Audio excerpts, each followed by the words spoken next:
Friends, मैं ओम राजपुरोहित आज फिर अपने YouTube चैनल दिल की किताब से मैं आपके सामने हूँ।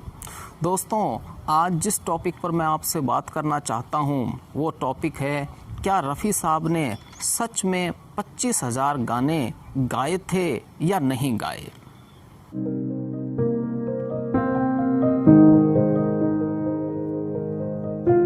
ये बात है 1974-75 की, जब Guinness book of world record है उसका नया एडिशन आया और उस एडिशन में दावा किया गया कि लता मंगेशकर हैं, उन्होंने 25,000 गाने गाए हैं। जब ये बात रफ़ी साहब को पता लगी और उनके फैंस को पता लगी तो रफ़ी साहब ने 1977 में Guinness book of world record है उसे लेटर लिखा और उन्होंने दावा किया कि उन्होंने लता मंगेशकर से ज़्यादा गाने गाए हैं। और इसी दौरान 1977 में ही BBC पर इंटरव्यू के दौरान भी रफ़ी साहब ने कहा कि औसत वो रोज़ के 2 गाने गा लेते हैं और 40 सालों से वो गाने गा रहे हैं, तो इसका अगर औसत निकाला जाए तो 26,000 के करीब गाने वो गा चुके हैं।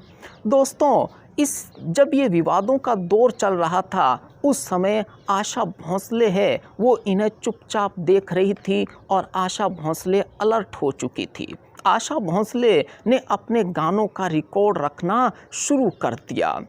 दोस्तों, 1989 में रफ़ी साहब ने फिर एक लेटर लिखा गिनीज बुक में और उन्होंने कहा कि उनकी जो रिक्वेस्ट है उसे इग्नोर कर दिया गया, इस बात का उन्हें दुख है।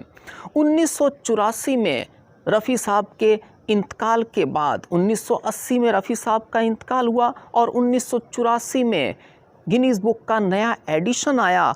1984 का जो गिनीज बुक का एडिशन था उस एडिशन में यह लिखा गया कि लता मंगेशकर हैं, उन्होंने सबसे ज़्यादा गाने गाए हैं। साथ में यह भी लिखा गया कि रफ़ी साहब हैं, उन रफ़ी साहब ने 11 भाषाओं में 28,000 गाने गाने का दावा किया है 1944 से 1980 तक।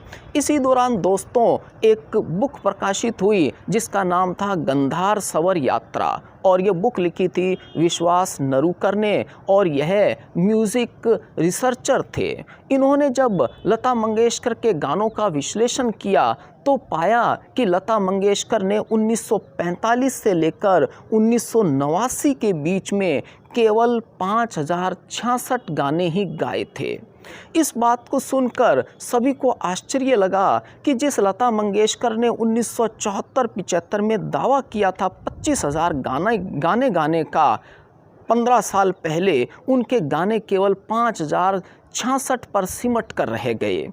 दोस्तों, इसके बाद कई पुस्तकें आई, जैसे इसके बाद हरमेंद्र सिंह हंसराज की भी पुस्तकें आई। उसमें शब्दकोश में ये पता लगा कि किस गायक ने कितने गाने गाए हैं। गिनीज बुक का वर्ल्ड रिकॉर्ड है, उन्होंने लता मंगेशकर से प्रूफ मांगा कि वो साबित करें कि उन्होंने 25,000 गाने गाए हैं। लता मंगेशकर ये साबित नहीं कर पाई और 1991 का जो एडिशन था गिनीज बुक का, उस एडिशन में लता मंगेशकर और मोहम्मद रफ़ी साहब दोनों का नाम गिनीज बुक से हटा दिया गया। दोस्तों, रफ़ी साहब के गानों का अगर निचोड़ निकाला जाए तो वो गाने 4,500 के लगभग बैठते हैं और कई किताबों में 6,200 के करीब बैठते हैं। लेकिन अगर ज़्यादा कोशिश की जाए कि कई गाने ऐसे हो सकते हैं जो अभी तक सामने नहीं आए, तो भी गाने हैं वो 10,000 से ज़्यादा नहीं साबित होते, 10,000 तक सिमट कर रह जाते हैं। फिर सवाल ये उठता है कि रफ़ी साहब ने खुद ने BBC के इंटरव्यू में कैसे स्वीकार कर लिया कि उन्होंने 25,000 गाने गाए। दोस्तों, रफ़ी साहब एक बहुत ही सीधे, सरल और मासूम इंसान थे। उन्होंने सिर्फ अंदाज़ा लगाया था, उन्होंने कोई डॉक्यूमेंट तैयार नहीं किए थे, कोई लिस्ट नहीं बनाई थी। उन्होंने केवल एक मोटा मोटा अंदाज़ा लगाया और उसी अंदाज़े के हिसाब से और उनके जो फैंस थे उनके कहने के हिसाब से उन्होंने यह कहा कि उन्होंने 25,000 गाने गाए हैं। दोस्तों 2011 का जो गिनीज़ बुक का एडिशन आया, उस गिनीज़ बुक के एडिशन में ये बताया गया कि सबसे ज़्यादा गाने आशा भोसले ने गाए 20 भाषाओं में, और वो गाने गाए उन्होंने 11,000 के करीब। तो दोस्तों यह बात थी। आज का हमारा टॉपिक यह था कि क्या रफ़ी साहब ने 25,000 गाने गाए या नहीं गाए। तो रफ़ी साहब के 25,000 गाने नहीं गाए हुए, उन्होंने केवल 6,200 के करीब गाने गाए। ज़्यादा से ज़्यादा वो गाने 10,000 तक सिमट कर रह जाते हैं। दोस्तों अगर आपको ये वीडियो पसंद आया हो तो आप लाइक, सब्सक्राइब और शेयर ज़रूर करें। फिर मैं आपके सामने आऊँगा एक नए टॉपिक के साथ में। आपका इतना जो प्यार दिया उसके लिए थैंक्स।